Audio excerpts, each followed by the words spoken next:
Bonjour à tous, je suis Jessica, je suis créatrice d'une boutique en ligne d'illustration et de papeterie dans un univers witchy et spooky.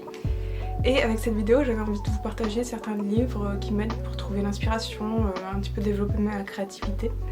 Donc c'est vraiment niveau inspiration, c'est pas des livres pour apprendre à dessiner ou pour s'améliorer de ce point de vue technique, on va dire. C'est vraiment pour booster la créativité. Et je vais vous montrer différents types de livres. Il y en a certains qui seront évidents dans le sens où ce sera des livres vraiment d'art et vraiment dans mon univers un peu spooky et tout ça. Mais d'autres sont des livres un petit peu plus éloignés de ce que je fais, de ce que je dessine, de ce que j'aime dessiner et même de mon univers, et certains sont même pas des livres d'art. Mon objectif avec cette vidéo, c'est vraiment de vous montrer qu'on peut piocher un petit peu d'inspiration dans un peu tout et n'importe quoi, et pas forcément vraiment que des livres d'art, que dans notre univers. Et du coup, j'espère que ça vous plaira. J'essaierai, si j'y pense, de vous mettre toutes les références en biographie. Et c'est parti pour les premiers livres. Alors pour commencer, la première source d'inspiration, la plus évidente, c'est celle d'utiliser les artbooks d'illustratrices ou illustrateurs que vous aimez bien.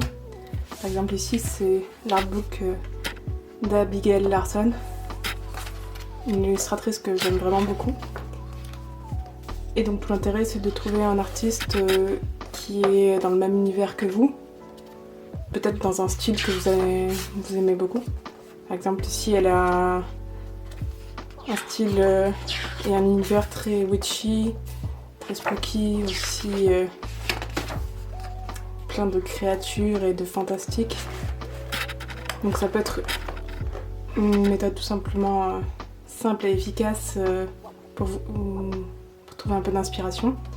Le seul risque avec ce genre de choses, c'est que parfois on a tendance à s'inspirer un petit peu trop. Je conseille de diversifier votre source pour être sûr que consciemment ou inconsciemment, vous n'êtes pas un petit peu en train de voler le style de l'artiste.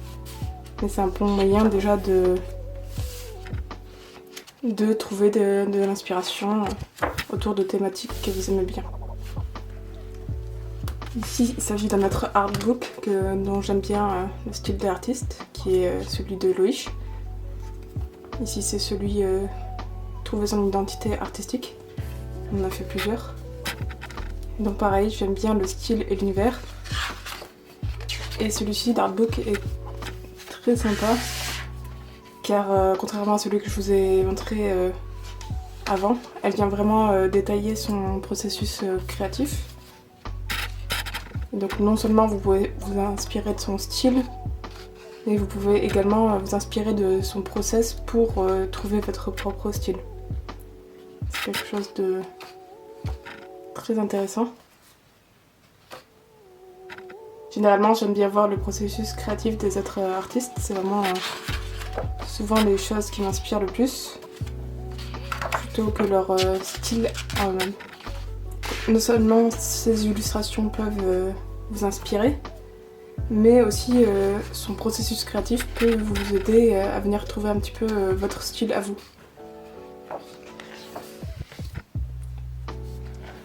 Je trouve ça toujours très intéressant d'étudier un petit peu le processus créatif de certains artistes, parce que ça vous permet vraiment de voir tout le cheminement qu'ils font pour avoir trouvé leur propre style. Et si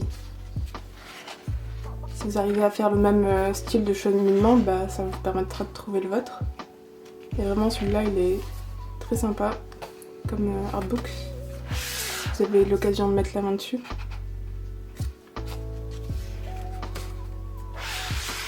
Voilà, donc ça c'est pour les choses plutôt évidentes, c'est d'utiliser tout simplement pour trouver de l'inspiration et de la créativité, tout simplement les artbooks d'autres illustrateurs, illustratrices qui sont dans votre style, dans votre univers, dans votre thématique que vous aimez bien, et vous inspirer à la fois de leur style et à la fois de tout le processus créatif qu'ils ont fait pour trouver leur style.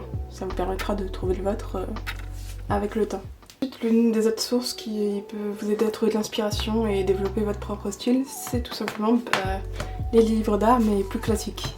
Alors peu importe les artistes, vous prenez ce qui vous attire, les choses que vous aimez, Et ça peut vraiment vous aider à étudier encore une fois le style d'un autre artiste, même si c'est très éloigné de ce que vous faites, et trouver l'inspiration.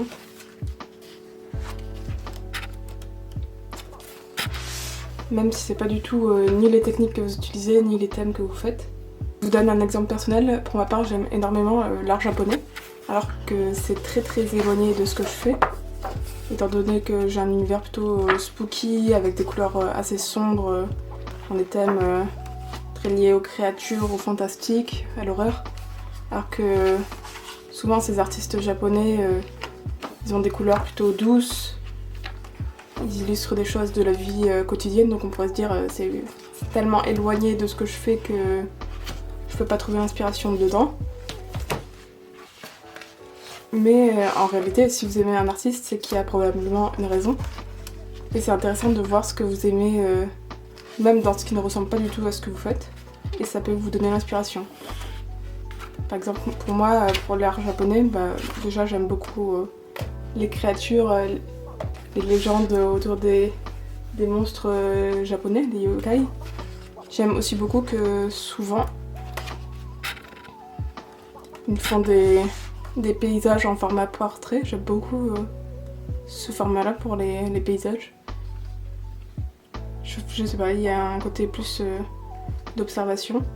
J'aime beaucoup aussi les scènes de la vie quotidienne où on dirait vraiment que c'était une photo prise sur le vif et qu'il y a un avant, un après. Donc vraiment qu'on capture une action et que ça fait pas un truc figé. Bref, trouvez les choses qui vous plaisent dans des artistes qui ne ressemblent pas du tout à ce que vous faites, ni dans le thème, ni dans le style. Ça peut vous aider à mieux comprendre justement les choses que vous aimez. Et donc, encore une fois, trouver l'inspiration et améliorer votre style. Et surtout, vous plonger dans des choses qui ressemblent encore plus. Par exemple, avec l'art japonais, j'ai découvert un petit peu plus les yokai et tout ça. Donc les démons, les monstres. Et du coup, je me suis acheté un livre par exemple qui ne fait que ce genre de choses. Et je trouve ça intéressant de découvrir tout ça.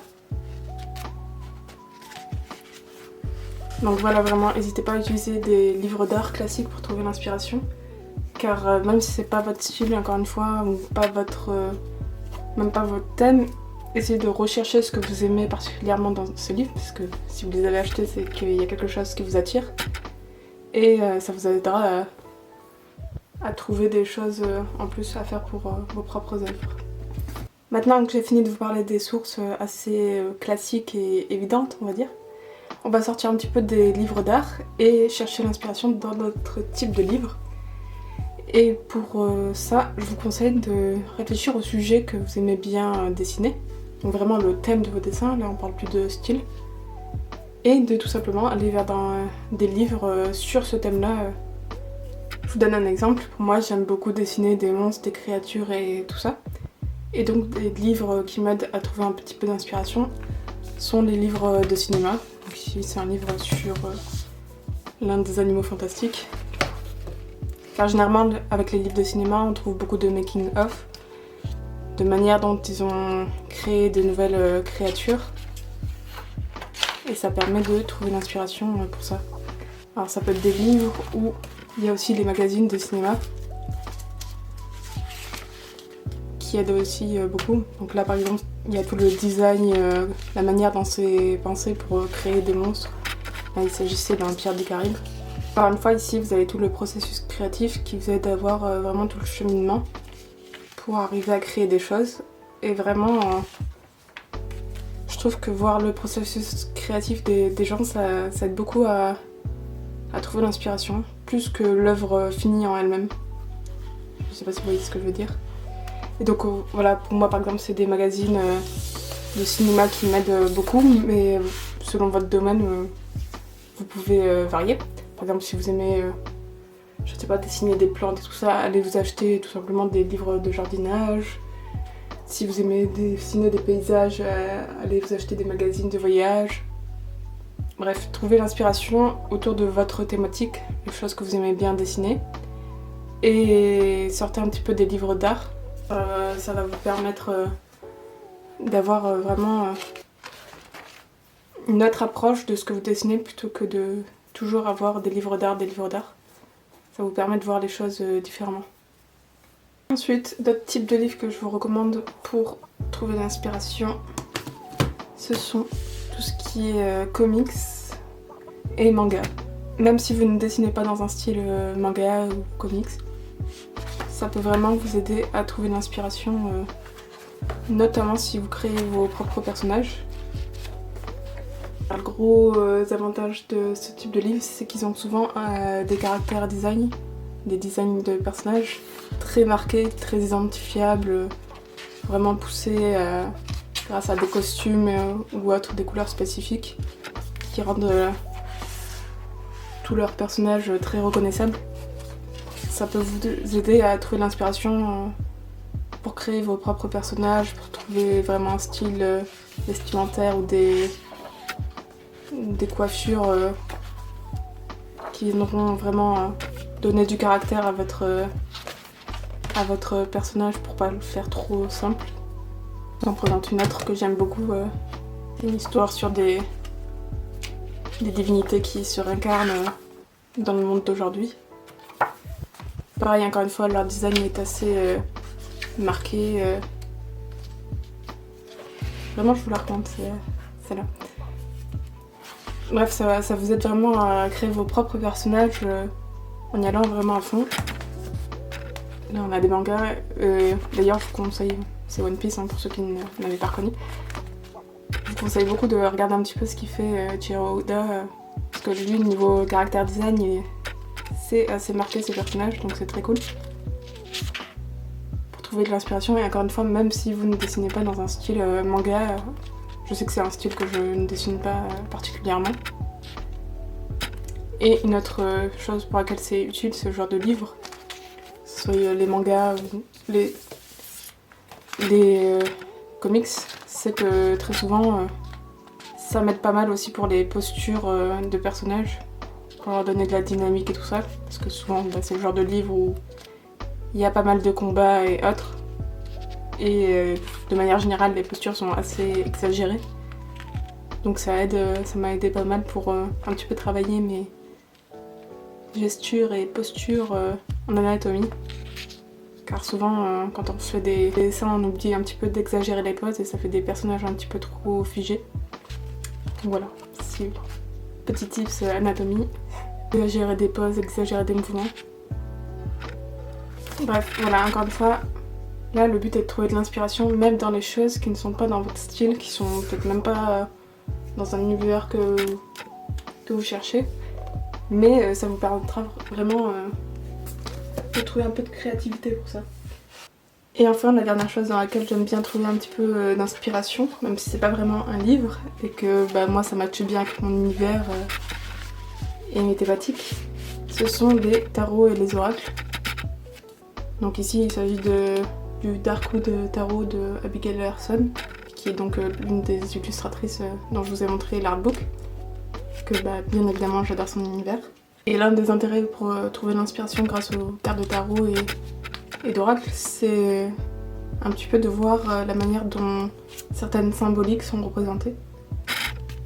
Car si vous ne connaissez pas le tarot ni les oracles, chaque carte a une symbolique assez précise. Elles viennent représenter des idées, des concepts, genre comme là ici la mort. Ici on a un petit peu une carte de victimisation, on va dire. Et donc c'est assez sympa de voir aussi comment on représente plus des idées, des concepts, des symboles, et de voir la manière dont c'est fait. Et une autre manière aussi qui m'aide à trouver l'inspiration avec ce genre de jeu, c'est tout simplement de me tirer certaines cartes et essayer de créer une histoire avec, ou essayer de réinterpréter la carte à ma sauce. J'en ai d'autres avec des styles très différents. Ici c'est Anatomy of a Witch, c'est un oracle du coup. Mais pareil, chaque carte est associée à un concept, à une symbolique. Et donc ça peut vous aider aussi à trouver l'inspiration Voilà pour cette vidéo, j'espère que ça vous donnera un petit peu d'inspiration, des idées, des nouveaux endroits où piocher un petit peu de l'inspi pour vos créations. Et vraiment, ne vous limitez pas que à ce qui est dans votre style, dans votre domaine et tout ça. Essayez vraiment d'aller un petit peu explorer ailleurs. Ça vous aidera vraiment à pousser votre style un petit peu plus loin. Et surtout, vraiment plongez-vous dans le processus créatif des gens plus que le résultat final. Ça vous aidera encore mieux à trouver votre style.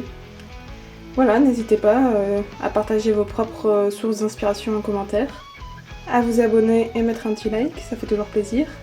Et je vous dis à bientôt pour une prochaine vidéo.